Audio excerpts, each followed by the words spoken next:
one of the things that I think you guys do that's different from us and is interesting is that apparently back in the late 1990s you'd agreed to dedicate some food sales tax to roads, which by my looking at the budget, Greeley, and this may not seem very significant to you all, but you all have about $3 or $4 million a year that goes into resurfacing. Pueblo spends about $600,000 a year on resurfacing. Your budget looks like a luxury to us. Yeah. Does it seem like that to residents?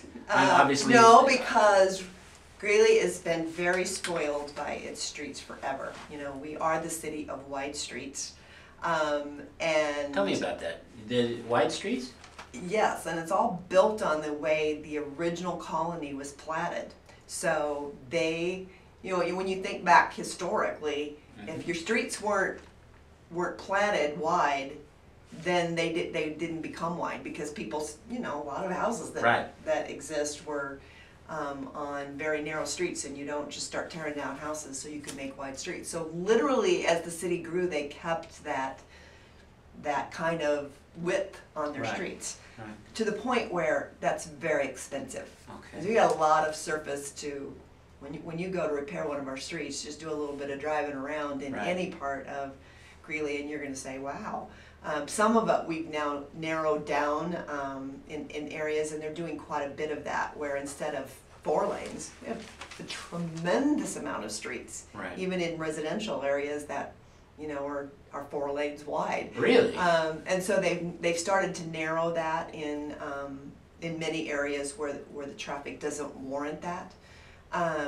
But so the city of Greeley has been spoiled, and so man, I'm telling you what, if you got a pothole on your street, you are, you know, and everything is in comparison. So it's interesting to talk to another community because their, you know, council wrings their hands because they don't have enough money to keep up with the maintenance, and it becomes very expensive if you don't keep up with it. You know, then to have to, you know, replace it.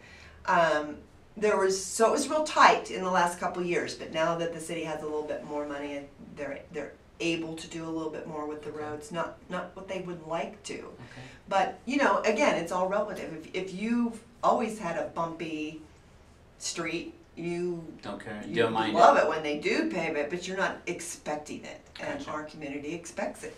We have always really had the money and have taken very good care of our infrastructure.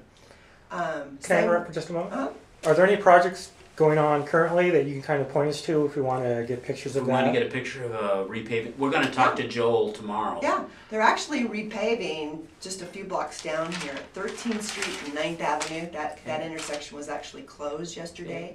They recently did 14th Avenue at 16th Street is where Greeley West High School is. It's our oldest high school.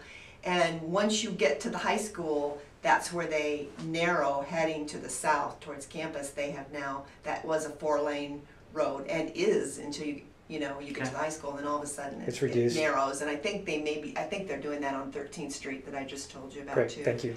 Yeah, it's kind of interesting. It also allows for and creates a nice access to bike paths, which they're really trying to accommodate, you know, by doing that. It still doesn't lessen the width of your road, but it's not going to get as much traffic, usage on all the way across. Full breadth of the width, Pam, how long have you lived in Greeley?